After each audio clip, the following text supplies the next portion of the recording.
পোনপ্ৰথমে মই সকলোকে নমস্কাৰ জনাইছোঁ আৰু পুনৰ এবাৰ মোৰ ইউটিউব চেনেললৈ স্বাগতম জনাইছোঁ। মই পুনৰ এটা নতুন ভিডিঅ' লৈ আপোনালোকৰ মাজলৈ আহিছোঁ আৰু এই ভিডিঅ'টোত অনলি ডিছকাশ্যন হ'ব যিটো TCR এক্সাম হৈ গৈছিলে, TET come direct recruitment exam, graduate teacher আৰু পষ্ট গ্ৰেজুৱেট টিচাৰ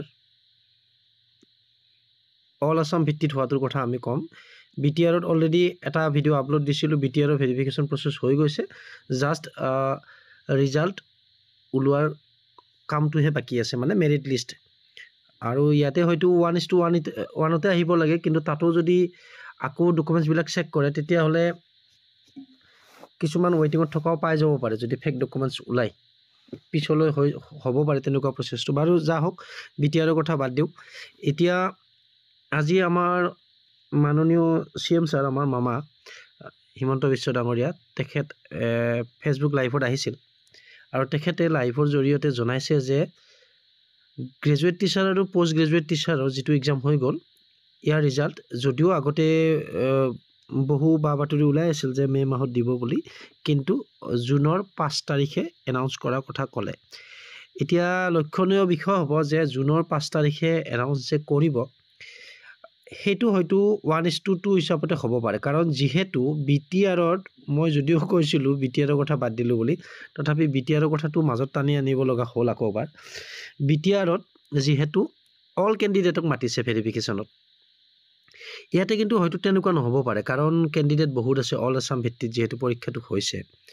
সেই হেতুকে ইয়াতে 1:2 মানে মাৰ্ক বেচিছত এক্সামত যিমান পাইছে, যিমানটা পষ্ট আছে, তাৰ এগেইনষ্টে দুজনকে কেণ্ডিডেট ধৰি হয়তো প্ৰভিজনেল মেৰিট লিষ্টটো ওলাব। আৰু প্ৰভিজনেল এই কাৰণে প্ৰভিজনেল বুলি ক'ব, কাৰণ ফাইনেল হ'লেতো এটা পষ্টৰ এগেইনষ্টে এজনেই পাব।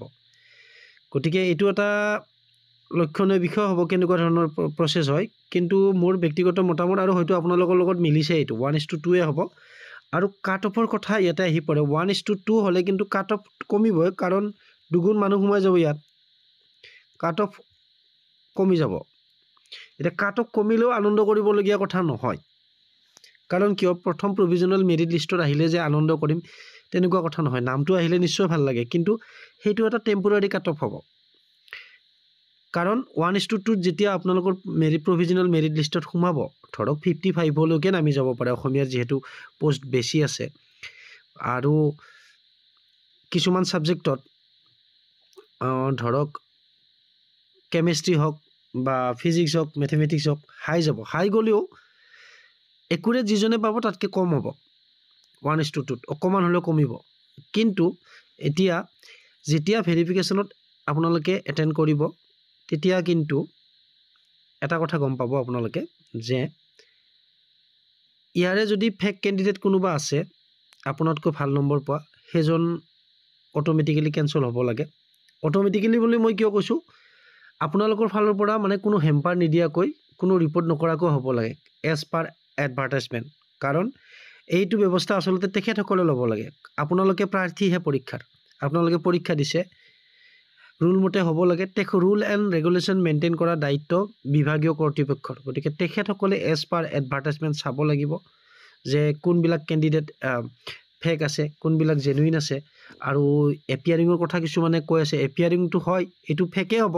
কাৰণ কিয়, এটা ফেক মাৰ্ক এটা বহুৱাই দি পৰ্টেলত মানে এপ্লাই কৰিছিলে, গতিকে এইটো ফেকেই হ'ব।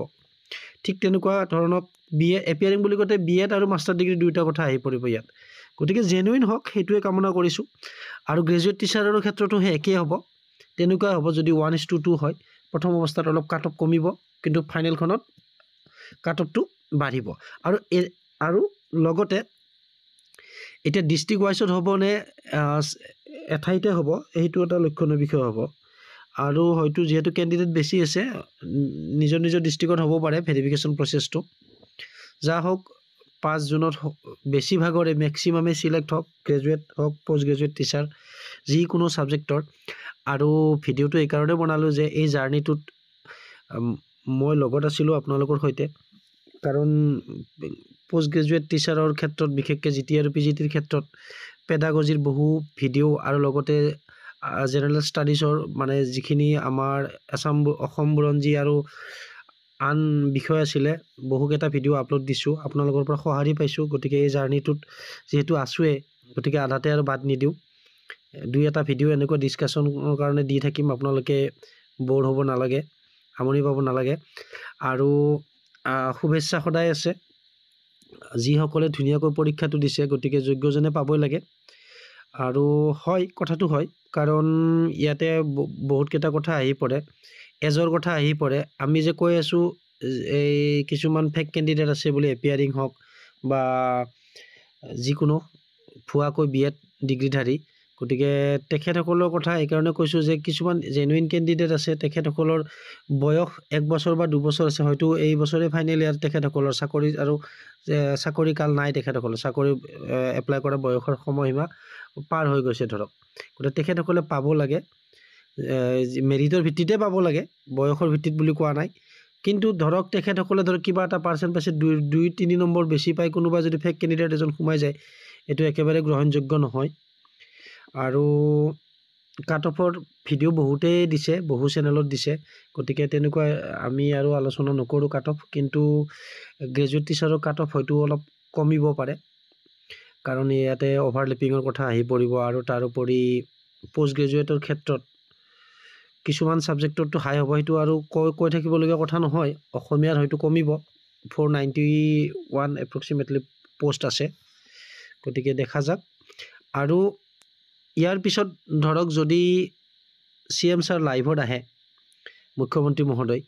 ৰিজাল্টৰ আগত আহি যাব পাৰে তেতিয়াহ'লে আপোনালোকৰ নেক্সট ইনিচিয়েটিভটো হ'ব আপোনালোকে অকণমান অৱগত কৰাব যদিও মই কৈছোঁ অট'মেটিকেলি হ'ব লাগে আপোনালোকে অকণমান জেনুইন কেণ্ডিডেটখিনি অলপ অৱগত কৰাব যাতে প্ৰচেছটো নিকা হয় এপিয়াৰিং বা ফেক কেণ্ডিডেট যাতে কোনো সুৰুঙাৰে সাৰি যাব নোৱাৰে এপইণ্টমেণ্ট নাপায় গতিকে এইবাৰ সেইটোত গুৰুত্ব দিব যিহেতু আপোনালোকে কিবা এটা ইংগিত পালে যে 5 তাৰিখে দিব বুলি গতিকে ৰিজাল্ট ডেটৰ ওপৰত আৰু বেছি আপোনালোকে মাথা মাৰিব নালাগে এইবাৰ প্ৰচেছটোৰ ওপৰত অকণমান গুৰুত্ব দিয়ক যদি লাইভত আহে বা টুইট কৰক অকণমান অৱগত কৰাক গতিকে শুভেচ্ছা থাকিল আজিৰ ভিডিঅ'টো জাষ্ট এনেই বনালোঁ আপোনালোকৰ কোনোবা যদি চাই আছে নিশ্চয় কমেণ্ট ছেকশ্যনত আপোনালোকৰ মতামতসমূহ আগবঢ়াব আৰু তাৰোপৰি ভিডিঅ'টো শেষলৈকে চোৱাৰ বাবে আপোনালোক সকলোলৈকে ধন্যবাদ জ্ঞাপন কৰিছোঁ